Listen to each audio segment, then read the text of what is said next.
Well, hello there, and welcome back to the Direct Selling Accelerator podcast. Today is a bit of a different episode because it is very rare that we do a part two. But in this case, I really felt compelled to bring this amazing guest back in to chat with you all again. I am really passionate about this topic, and so is the amazing James Yates. And that is how to optimize your health, to optimize your performance, not only in your business, but in every area of your life. James Yates creates programs, retreats, and online cleanse systems, among other things, to help people to become their best version of themselves, both inside and out. James chatted on our last podcast episode all about burnout, which I know for most of us is something that at some point throughout our careers and our lives we have grappled with. James gave some really amazing tips on how to not only recognize burnout, but also what to do when you recognize that perhaps you might be going through some of those warning signs, or maybe you're well and truly in the thick of it. If you haven't heard that episode, definitely go back and give it a listen.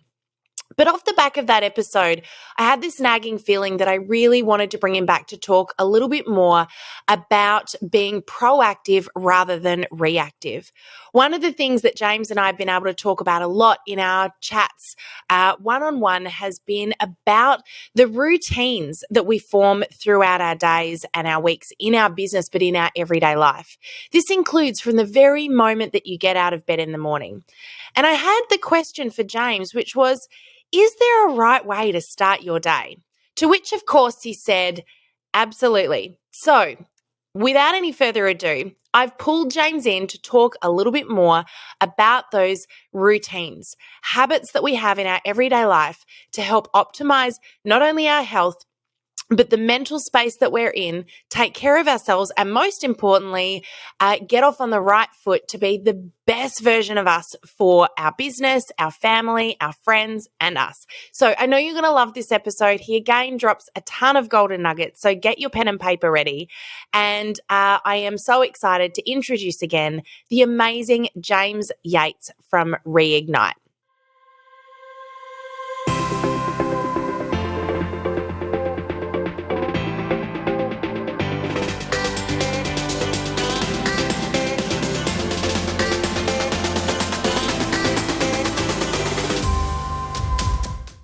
Well, hello, everybody, and welcome back to the Direct Selling Accelerator podcast. I am again joined by a very familiar face now, the wonderful James Yates. Thank you so much for jumping on again, James, to have another chat with me. Sam, it's such a pleasure. We had so much fun the first time. It's nice to be back so soon after. I know. And I really felt like the last time we started chatting, there was so much more I wanted to talk about, and we just did not have time. And we got almost as soon as we got off that episode, I was emailing you saying, can we please have another chat? Because I really feel that so much of what we've been talking about is in many ways so much more important than where we actually put our focus, and that is on our own health and the things that we can control and the way that we start our day and finish our day and our personal habits. So with all of that in mind, I'm super keen to chat with you a little bit more about taking care of ourselves today. And I'm sure that this conversation, like previously, could go in all sorts of directions. So let's just see where it takes us. Like I said, welcome back in. It's really great to have you, and I'm really excited to see what knowledge you can impart on us again today. Yeah, thanks, Sam.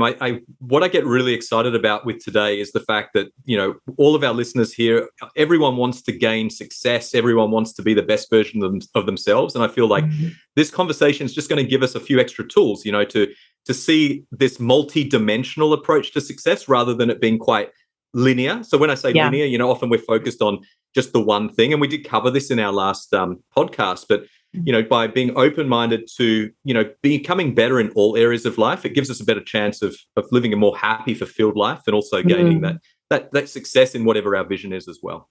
Yeah, absolutely. And for sure, I know, you and I have both experienced this the hard way, and we've seen many people do it. And it's that where we put all of our focus in one area and another has to suffer for that. And that that inability, I suppose, to be able to focus on all areas of our life and consider ourselves successful in all areas rather than just in our careers. So yeah, keen to chat with you about that. Now, one of the things that you were talking to me about before, and I really love this concept, is the 1% shift. Can you talk a little bit about that?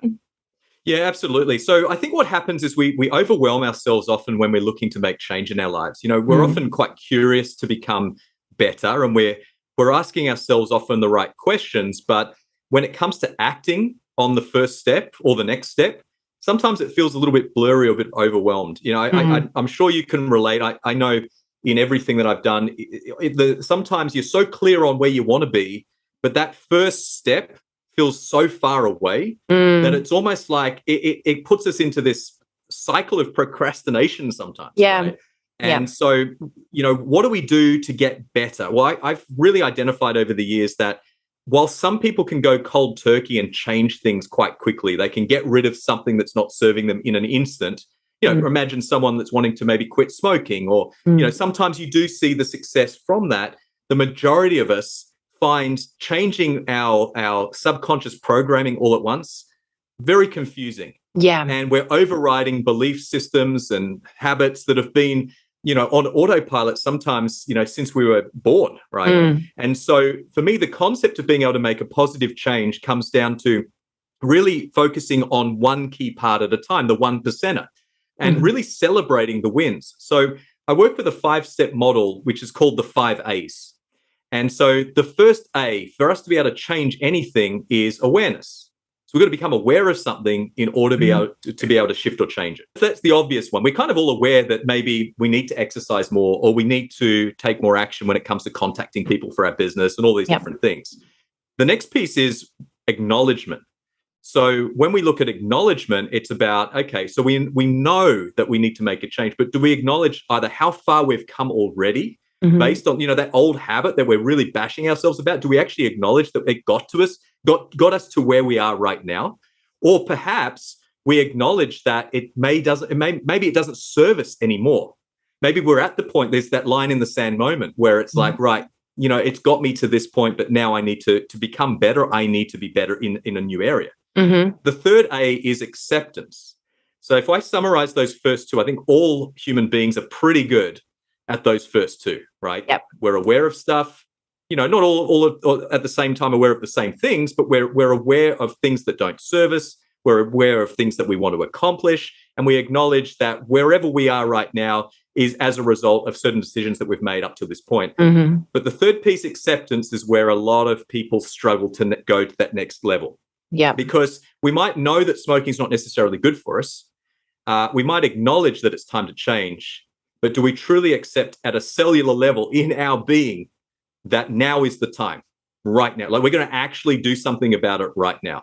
And the acceptance piece is a personal thing. It takes time for us to be able to be truly aligned with the moment that we are looking to move forwards, in terms of a new habit or a new shift.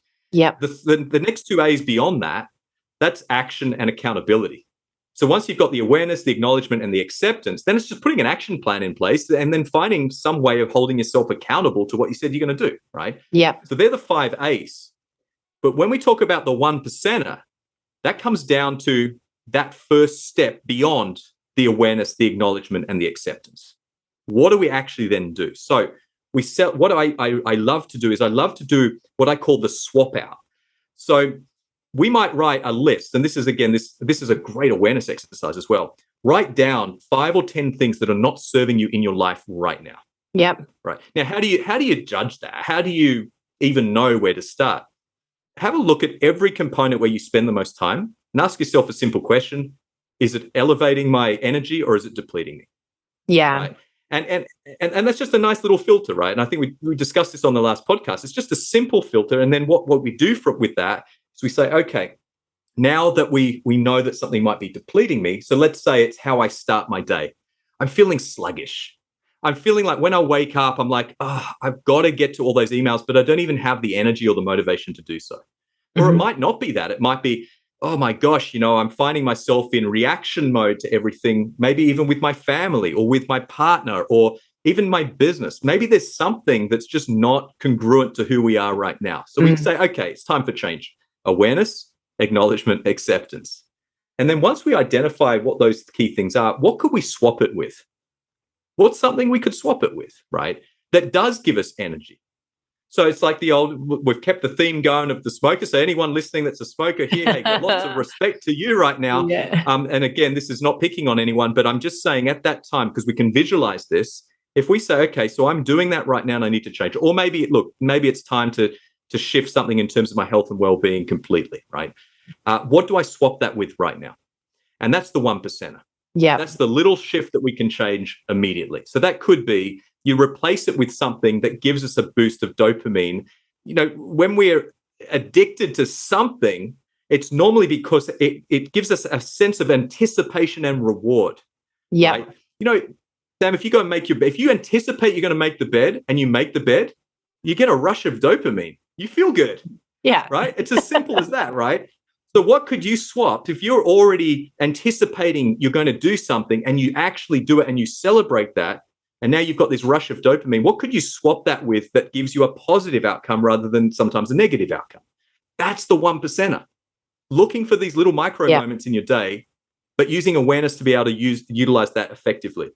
Yeah, I love that. And it's so simple. And I love that you actually incorporate this as well into, we're talking about your cleanses that you do with people and then the retreats. And it's that, let's face it, we've all been through a point where we've gone, yep, I need to do a detox or a cleanse. And you're seeing the whole thing. And so you put it off for ages thinking it's going to be just the right time.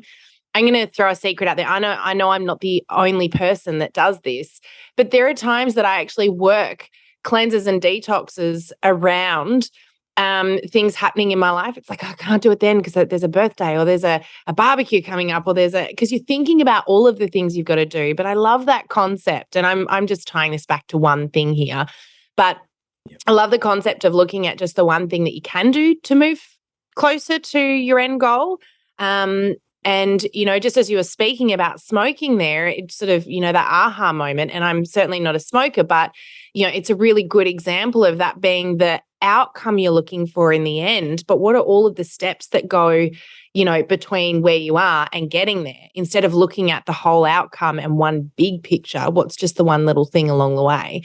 Totally. Super powerful. And it's that first step, isn't it? It's taking the first step. So it's even with the cleanse concept that you mentioned, it's like, okay, but if I just accept it, it's like the old quote, sometimes you don't even know how to do it. You just say yes and you work out how to do it later.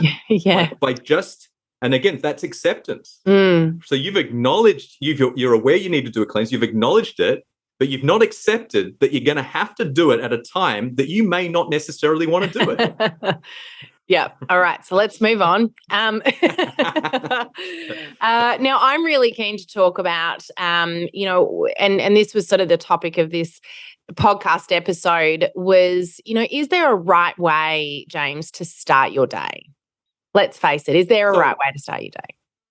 So the short answer and the long answer is yes. So here's the thing. For many years, I lived and I built business in reaction mode. So on our previous podcast, we spoke about burnout and the fact that I got to a point where I burnt myself out because I really didn't invest any time into me. Yeah. And so what happens is, a lot of us find ourselves waking up in a reactive state, and that then impacts our days, our weeks, our months, and our years. And we'll talk about how that happens and why that happens in a moment. And it wasn't until I started making I guess decisions around how I would start my day. And again, it came down to what depleted or energized me. It's that same filter again coming here. It was really looking at, okay, so if I actually feel good when I open my eyes and I do things that make me feel good, that can have a profound positive impact in my business throughout the day, especially when I'm up against the wall when it comes to maybe stressful situations or I'm kind of manic with lots of things going on. You want to make sure that you've got real clarity of mind. And so there's a lot of research starting to form in this place. I think a lot of people, especially in the sort of the holistic well-being based areas, have always spoken about this. But what's happening is modern science is really now catching up, and it's sort of proving, through, hey, let's look at our happy hormones, let's look at the impact that stress has on the body, and so on. And so the reason I say yes is because the moment that I personally started to take control of my morning routine. Or maybe not take control. Maybe control's the wrong word here, because maybe it's actually just letting things be rather than trying to control. Yeah. That's when things started to really play out in a positive sense. I had a better relationship as a result because I was in a happier space, right? Yeah. Business went better because, again, I was making better business decisions and so on. And so here's the thing. It depends on the stat. There's lots of research out there at the moment, but up to 86% of people right now are reaching for their phone first thing in the morning. So it's a pretty scary stat if you think about it. Now, what I mean by that is we're all lying in bed, we open our eyes, and the first thing that we do before anything else, 86%, up to 86% of people are reaching for these little bits of technology. Yep. And they've not even woken up yet. Are you one of those people, Sam? I'm not, because I actually put, I recognized I was doing it all through the night a number of years ago, probably 5 years ago. I would, if I had to get up to go to the toilet or have a drink, or I woke up at all through the night, habitually I noticed I would roll over and tap my phone just to see, have I got any notifications? And of course, if I saw something, an important email or something had come through, I would deal with it then and not sleep because I would start to stress. And I thought, you know what? I recognize Sam's behavior. So Sam needs to take an action here to get better sleep. So I actually now keep my phone in the hallway on charge. It's like 3 rooms away from where I am. So, and it hasn't lived in my bedroom for 5 years. This is so good. I'm going to bounce off that because that is just such a great example of what happens for so many people. So let's go back to dopamine. In fact, let's sort of break this open a little bit more. So there's 4 happy hormones that are the most famous, I guess, out there at the moment. So there's dopamine, there's serotonin, oxytocin, and endorphins. And so we talked about dopamine being the anticipation and reward happy hormone, right? So what was happening is when you were getting up in the night, you were anticipating something was on the phone. So you look at your phone and then you get rewarded. And whether it's positive or negative, you're rewarded because you're fueling that addiction. And here's the thing, what we find is if you actually celebrate or subconsciously you feel really good as a result of what's on the phone, that gives you another form of addiction because it just pushes that dopamine a little bit more, right? That's why, like, if you go and make your bed in the morning and you anticipate you're going to make it and then you celebrate, it's pumping you. You're feeling great, right? Saying, and is this kind of like you make the bed and then you do a bit of a happy dance? Like, I'm just picturing this celebration mode going on. I'll come back to the bed making in a moment because this is a great way to get us off the phone. So I don't know how we started with the bed thing, but it's a big part here. So anyway, so we reach for our phone, we anticipate something's on the phone, we then have this influx of of feel good hormones, and then all of a sudden now the stress starts to kick in. So let's talk about the stress. Cortisol, it elevates for a couple of reasons. Firstly, there's the blue light factor.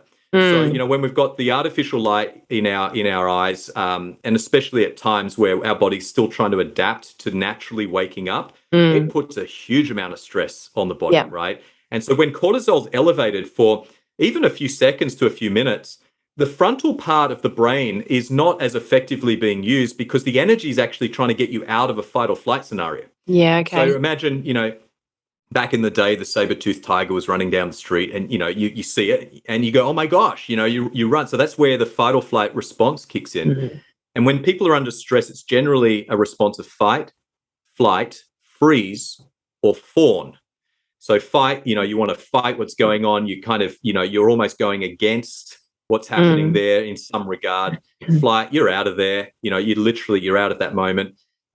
Freeze, you literally stay still. So imagine when you see the snake, it's like, oh my gosh, right? Yeah. And fawn is when you become a yes person, right? So what we find in leadership is if you know the fight or flight, freeze or fawn response of the people you're working with, you actually are going to have a more effective leadership style, knowing how they're going to respond to you. Yeah, right. So that's another conversation, but it starts with the phone thing in the morning. Yeah. So then the email comes through, it's the boss or it's the distributor that told you for the last 6 months that they're going to say yes and they say no, right? There's all of these moments. And so you're starting to feel, really stressed out. And that impacts your sleep, your quality of your sleep, but it also puts you into a reactive state. So we're not really in that, free-flowing state now. Neurologically, we start to create neurological pathways that are often story-based. So when we were in a high stress response, like if let's say you got cut off in the traffic on the way to work or to the meeting, and someone, really just cut right in front of you, if you're in a high state of stress, your reaction might be you put your foot on the brake and you slam the horn down. But also you might then start telling everyone what happened to you. Oh, Sam, you wouldn't believe what happened to me today. Because we're in this state where we're trying to find a way to feel good because we're not feeling good. Yeah. Right? So this has all happened just because we reach for a little bit of technology first thing in the morning. Well, that's what's happening to a lot of people. And what's another interesting stat is, and there's so many stats on so many things at the moment, but almost half of the people that have reached for their phone first thing in the morning are doing it before they say good morning to their spouse who's actually lying right next to them. Yeah. Right. You can see what it's doing to relationships. And if our relationship is a training ground for everything that we do in terms of networking and business as well, this is really not serving us. Yeah. Making sense? It does. And I just want to throw something in there as well, because, one of the things, particularly, if you're in a marriage or a partnership, that you tend to do is think, well, if I change, I have to change the other person as well. And I need their behavior to mirror mine in order for me to get any progress or ground on this. So I just want to bring this in because as you were speaking then, James, I just recognized something that, I think is a pattern for most people. And that is well, how do I convince then my partner to also not have their phone in the room, for example? And the reason I bring this up is, that I recognized many years ago, and again, it's a constant learning, but I've always got my half to play in anything. So no matter what happens, and, I'll use, broken relationships as an example here, marriage as an example here, even parenting as an example here, or partnership in business as an example. No matter what you do has always got probably more of a part to play than what the other person does. So I moved my phone, I put it in a different part of the house. I didn't tell Greg he had to move his phone. Greg still has his phone by the bed. He knows how I feel about it, but I didn't impress that on him and say, you have to have your phone out of the bedroom. What I did say is, I don't want to be impacted by your phone in the bedroom. So just ensure it's flipped over and on silent and I don't see it. But interestingly, just me doing my bit, and it's been about 5 years. So, it's not as though he's then after 6 months gone, okay, I'll follow suit.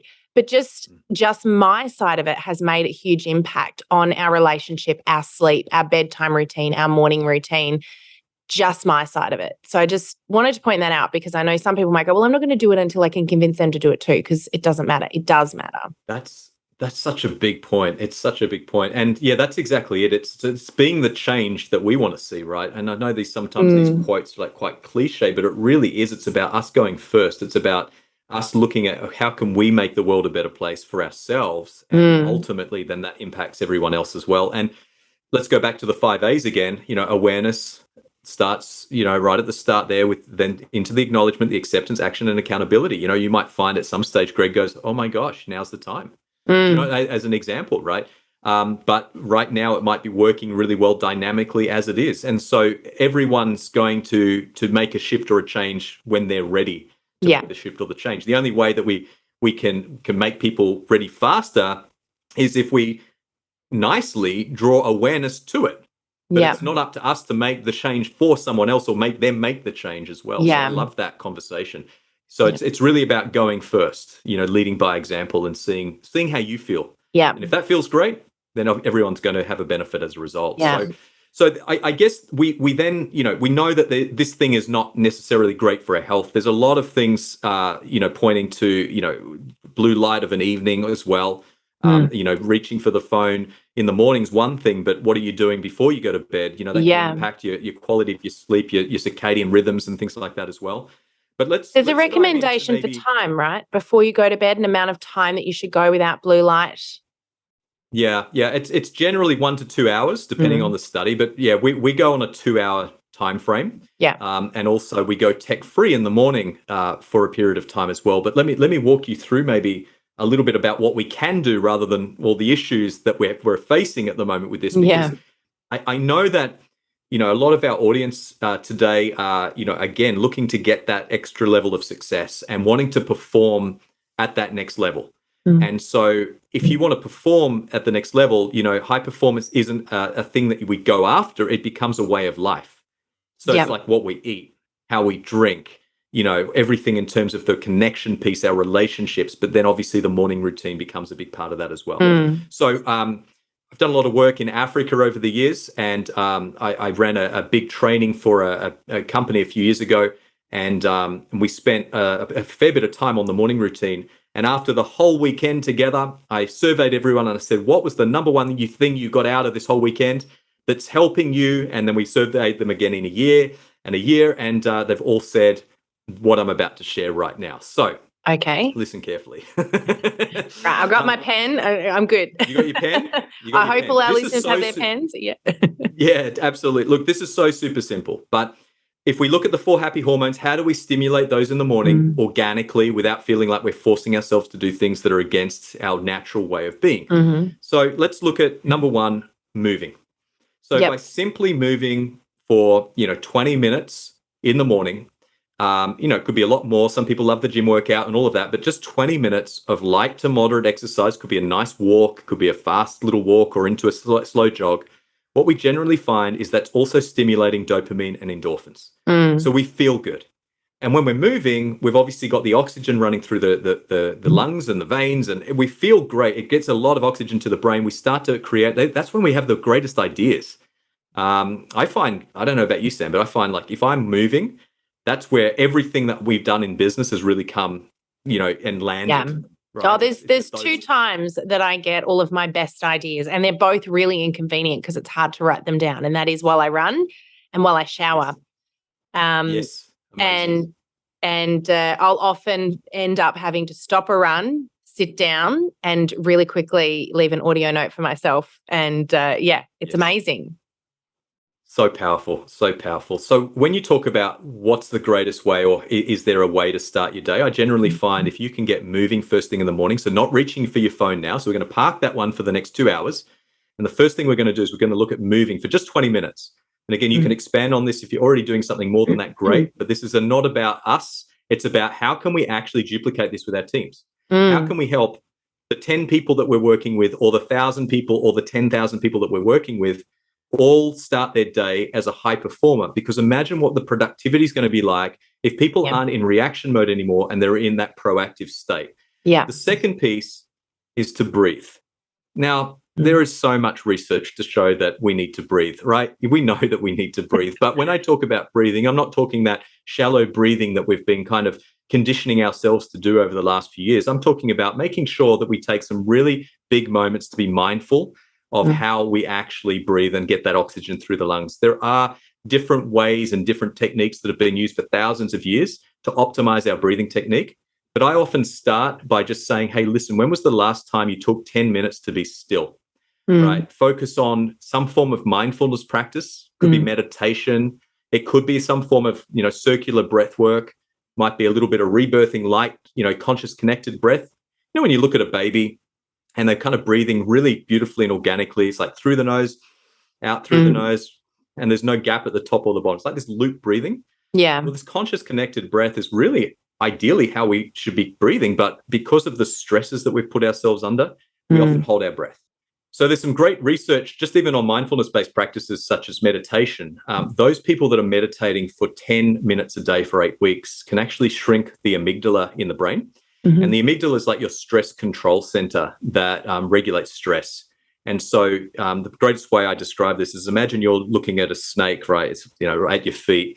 Obviously fight or flight kicks in, or however you respond to that. But in the same moment, if you're regulating that amygdala by doing some mindfulness-based practices, in that same moment that you got worried that there was a snake, if you've been practicing, you might find that there's only a stick there and you're okay, right? It's like almost like you become able to regulate how you respond to situations. So rather than jumping, oh my gosh, it's a snake. Oh no, it's not. It's a stick. It's just like, oh, no, that's okay. So that's going to help to gear us towards dealing with stressful situations, people much better as well. So we've talked about moving. We've talked about either breath or mindfulness-based practices, but breathing is really important. And the next piece is intention. And I know you're a big, intention type of person, making sure you're clear on what you want to accomplish in life. And so what we find is by future pacing your intentions, by saying your intentions out loud as if you've already done them, you can Mm. actually shift your neurological pathways Yeah. to think positively and think that it's actually possible to accomplish anything in our lives, right? Yeah. And so what I find is if we start the day by moving and breathing, and then we say, okay, so imagine it might be 6 a.m., but we're saying it as if it's 7 p.m. And we say, hey, it's 7 p.m. and I've contacted 5 people about my business and I feel great. Yeah. Or it's 7 p.m. and I've spent 2 hours of quality present time with my family and I feel great. By simply saying the intention out loud and connecting to it, again, what we're starting to do is we're starting to shift from a negative state to a positive state very, Yeah. very quickly. So what's this practice in simple terms? It's called MBI, move, breathe, intentions. And So again, the good. reason I'm sharing it so simply is because whatever we do can be as complex as we like, but it's got to duplicate. It's got to Yeah. duplicate with our family, with our friends, with our teams. We need to find a model here that's just so easy for people to say, you know what, I'm going to give that a go, and then I'm going to see how I feel. Yeah. See how I feel? Awareness again. Yeah. So this is a very, very powerful beginning of how we can get our days from reactive to proactive and get more time to do the things that we want to be focusing on because we're focused in the right areas. Yeah. Oh, that's so powerful, James. I love that. And do you know, I think we can all probably think of times when we actually have incorporated those things without even realizing that we've done it. And you look back and you think, yeah, you know, that those are times where I probably felt a lot better about. And keeping in mind too, we're in winter right now as we're recording this, and that's typically a time where people let these things go because it's darker, it's colder. I know it's not so much for you because you happen to be blessed to live in an incredibly warm and beautiful part of the world. But where I'm from, where it is literally ice every morning and it's dark until almost 8 a.m., a lot of people here let this go, and you see a shift in the moods of the people that you know around you. And they'll tell you, you know, it literally is a matter of survival through those winter months. It doesn't have to be. And you just look at, what do I do differently? The only thing really I think a lot of people do differently when the sun comes out and it warms up is they get up that little bit earlier, they move a little bit more, potentially go outside more and expose themselves to, you know, the sun, vitamin D, grounding, all of those things without even realizing that they're doing it, and probably breathe a lot deeper as well. Yeah, absolutely. So firstly, I just want to put a disclaimer. It is actually cold in Queensland at the moment. It was 20 degrees yesterday. Well, So, and this is where I eject you from this interview. We had -2 until about 2 o'clock on Saturday. It didn't actually crack 0 for quite some time. And our poor daughter, she's playing netball at the moment. She nearly passed out of cold because they can't wear. They're still got to wear the netball dress, the little netball dress. They can't wear jumpers or skins or anything like that underneath. So the poor kids are absolutely frozen. Anyway. Yeah. Look, my my heart goes out to you. Hey, I choose to live here. I shouldn't complain. But actually, speaking about that, though, I mean, we lived in the UK back in 2011 when we went through a tough time. I spoke about this on our last interview. And one thing that I did commit to every single day was I jumped in the water. It was the middle of winter in the UK.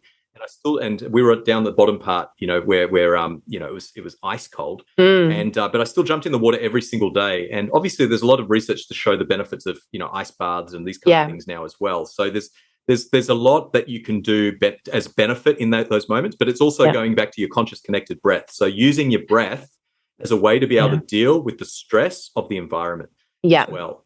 I wanted to just chuck in 3 quick hacks to enhance this MBI concept for those who are wanting to take this to the next level. Yeah, please. And it's just adding GEC at the end. So you've got MBI, move, breathe, and intentions. And then you've got GEC, which is and the first piece, the G, is something that I think you speak about a fair bit, which is gratitude. Right?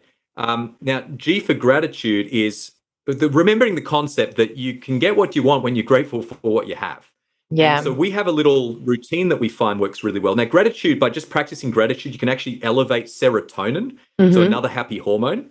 So again, we're hacking these hormones at the moment. Yeah. But by simply what we do as a family, I've got my little kids and my partner Chantel, we're holding hands and we say, what are you grateful for today?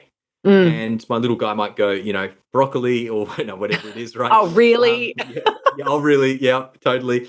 But the concept here is, again, it's just this feel-good factor, and just notice what happens in a room when you actually just ask every single person one thing that they're grateful for. This elevated happiness, this consciousness that just kicks in, right? We're all just feeling it, right? Yeah. So that's the first thing. So by just practicing gratitude in the morning makes us feel great. The E is earthing, right? So you spoke about grounding, and there's a lot of research out there to show that by simply putting your feet firmly planted on the soil or on the grass or on the beach, you can ground. We're electrical beings, right? We need to ground, and so we're living in a world where we're wearing the synthetic rubber sole shoes. And we've got no way of being able to connect back to the earth. But as electrical beings, just like lightning needs to ground, we need to ground. And so there's a lot of benefits in terms of reducing oxidative stress in the body, helping to reduce inflammation, reducing stress. So instead of running and then doing that later, or going for a walk and doing it later, why don't you just run or walk barefoot, right? If you've got a paddock or somewhere you can actually do this, right? Then you're combining the two. So we've got MBI, GE, and the final piece is C, connection. Some big stats out there on connection, right? So the study on human longevity at Harvard, it's the longest study that's ever been done on longevity. It started in the 30s, and what they did is they basically took 720 men, and they some of them were from Harvard, so sort of well-to-do, and the other half were from sort of the outskirts of Boston, poor areas. And what they wanted to research was, what made people to live the longest. Was it the fact that you had a privileged upbringing? Was it the fact that you lived in a particular area? Or was there other things? And that study is still going today. And they found that those people that lived the longest are those that had the most meaningful connections, the most meaningful interactions. They didn't have to have lots of friends, but they just had to have quality. those meaningful quality interactions. So the connection piece is simply this. If you've got family at home, spend some time to give them a hug. Oxytocin, that's what it's elevating another happy hormone, but at the same time, that connection piece is so important for us to live our best lives. At the same time, if you're not living with someone right now, reach out to someone in the morning. This is when you can turn your phone back on. Reach out to someone that you love and care about and tell them how much you love and care about them. Could be a friend, could be a family member, might be someone that you've worked with for a while and you just want to show some gratitude to them as well. But by simply bringing this into your morning practice, now we've elevated all of our 4 happy hormones. We've elevated our energy. We're feeling good. And now we're ready to take on the day and optimize our day because we've got the energy to do so. So to summarize, MBI, move, breathe, intentions, 20 minutes, 10 minutes, 5 minutes. So if you say, I haven't got a lot of time, how am I going to do this with my family having to go to school? Do it with them. Get everyone up 30 minutes early. Do it with them. Honestly, there's ways to hack this. And then GEC, gratitude, earthing, connection. And simply try it. I think these are such powerful things and they can make such a big difference. But it's also all about habit forming, isn't it, James? It's about consistency, like anything. It's about consistency. So I love that. Now, I feel like we could just keep talking about this. This is why we're doing the second episode here. But there were some questions I didn't get to ask you last time we caught up because we just ran out of time. So I'm actually really excited to hear your answer to these questions now. Are you okay if we throw the fun questions at you? All right. My first question, James, I'm very curious to know, what is your favorite book for us to add to our accelerator book list? Look, there's quite a few that I've really enjoyed over the years. I mean, the classics like Think and Grow Rich, Napoleon Hill, and The Science of Getting Rich. But As a Man Thinketh by James Allen was definitely the one that made the most impact to me. And they've got it rewritten, more recently in English that we all understand, right? It was written back in the day originally. I read the original manuscript right at the start, and it was a heavy read. It was simple, but it was still heavy because of the way it was positioned. But there was so many beautiful aha moments in that. That I think has given me a lot of perspective in terms of life and business. Yeah, I love that. Awesome. And next question was your favorite quote. The will to win is not nearly as important as the will to prepare to win. That's by Vince Lombardi. I love that. Very important. Yeah, very important quote for me because, I think I'm someone that likes to sort of throw paint against the wall and hope it sticks kind of guy, right? And I think just by preparing right, it doesn't mean I'm procrastinating, right? There's a Sometimes they get a little It's a bit big blurred there, difference. right? Well, I Mm. better not start today because I haven't prepared. It's not like that. No, it's just being really, really clear and making sure you got the plan in place and you're operating to that plan. And for me, that has changed the game when it comes to working with a lot of people around the world as well. Yeah, I love that. And actually, I'm going to come back to that quote you mentioned earlier, which was to be the change that you want to. You said to, I actually wrote down be the change that you want to see, but I know that I've changed that. But also, I've actually got that gratitude quote you mentioned earlier up on my wall at home, just as a reminder to be, to be grateful for what you've already got. So I love that. I think there's been a few little quotes dropped this episode, that's for sure. Now, next question, very important one, is if you could have a superpower, any superpower, what would that be and why? Yeah, this one, it kind of, I feel like it changes every time I get asked a question like this because can we not just have like every superpower, right? But I think the most. Well, you can make one up too. It doesn't have to be one that we think exists. Not that any of them do, but I nearly always get told to fly. I want to fly. Yeah, well, to be honest, I think for me the biggest, I keep saying think, but I want to change that to feel. I feel that if there was one superpower that I wish I had, it was to be able to go back in time and to remind the younger version of me that everything was going to be fine. Right? Oh, you just stolen the next question, which was if you could go back in time and say one thing to your past self, what would that be? Well, no, I'll give you something else on top of that as well. But I think the reason I'm jumping in on that is because often, we worry about things. We worry about the fact that maybe we're not where we thought we were going to be. Yeah. And by just simply reassuring, I think I would have been more present. And I would have been probably more fulfilled throughout the journey and enjoyed the journey a little bit more. I've only in the last sort of 10 years really, really enjoyed the journey. Before that, I felt like I was just constantly moving towards something. Yeah. And I wasn't in the moment. Yeah. And that goalpost always keeps moving, right? So you never get there, which means you're always striving. Yeah. I hear. I have told you, though, I've given you some advice just before we hit record on this to enjoy your kids right now because they're beautiful and young. Yes. And it's all a phase, and later on they turn into teenagers and life will change forever. Oh my gosh. Well, that's why I want my superpower to go back in time, right? Okay. Yeah. So we've got to go back and enjoy the young ones. I hear you. Absolutely. Yeah. All right. So the last question, which I've already told you what it is. If you could go back in time and say one thing to your past self, what would that be? Well, beyond what I just mentioned, which I think is obviously important, I think the other thing will have been to just ensure that you really spend time with the people that really make you feel good, right? The people that elevate you rather than deplete you. The people that are really the top friends list, like the board of directors that in your life, right? To me, that's important because over time, it's very easy to get dragged down. And we say you're the average of the people you spend the most time with. Well, you conform to those people. And so, for me, maybe earlier in my career, I wish I was sort of hanging out with people that saw my potential as much as I did and saw their potential as much as I saw in them.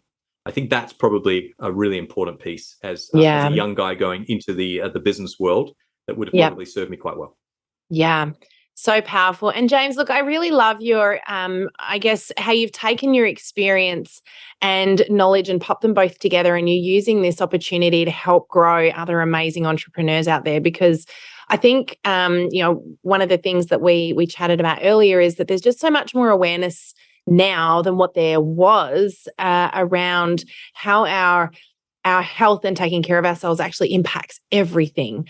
And I think we all know that, but do we know it and do anything with it? So I love what you're doing. I love that you are you specifically work with business people, entrepreneurs, leaders, people that want to grow their career to help them be the best version of themselves that they can be. And I love that. I'm really excited for where you're going, and I'm excited as well for some of the things that you've got coming up on the horizon too. So I just encourage everyone to keep a watch out for what James has got coming, because I don't know if you can tell everyone about any of that yet. It might be top secret, but I've just I can share a little bit. Go for it. I think it'd be great for our audience to hear about a bit about what's coming up, because it would benefit many of them. Yeah, absolutely. No, I appreciate that. I think what's the most important piece here is that for us, it was about, okay, so if we've been on a journey here that has been about optimizing well-being, it's been about optimizing the mind. Surely other people in the world also need that, right? Yeah. Because it's so important to take this multidimensional approach. So for many years, we've said, how do we do that? So we've offered retreats, which we spoke about previously, and we've got some amazing retreats coming up to help people to optimize their lives in all components. And we also have put together a cleansing system. And the reason that we're putting that out there is because this is about helping people to eliminate what's not serving them, nourish their bodies, and then thrive long term. And we've built it all on the power of one. So again, what we spoke about earlier, it's about making simple swap outs, simple shifts.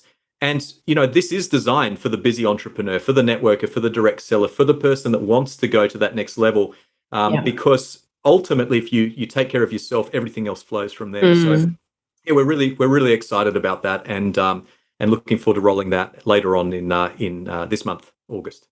Fantastic. Well, I'm super excited to see what happens there. And thank you again so much for taking time out of your day to spend with us and have an impact on more people. We really appreciate you. Such a pleasure, and I'd love what you guys are doing. So keep up the great work. Really excited to be on this journey with you. Yeah, awesome. Thanks so much, James. And thanks again to our beautiful listeners. We love that you've tuned on in to listen to this episode. We hope you enjoyed it. Don't forget, of course, to subscribe to the YouTube channel and recommend a friend. If there's somebody that you feel might have benefited from this episode or got something out of it, if you've got that husband or that partner that you're thinking, I really want them to put the phone aside, get them to have a listen. Maybe they might get something from it as well. But thank you, everybody, for tuning on in. It's been awesome to have you, and we look forward to seeing you on the podcast again next week. Bye for now. Thank you for joining us in this episode of the Direct Selling Accelerator podcast. If you love listening and you found that this was helpful for your direct selling business, please like and subscribe to our YouTube channel. You can also check out the recommended video that's popped up on your screen right here. I look forward to seeing you again next time. Bye for now.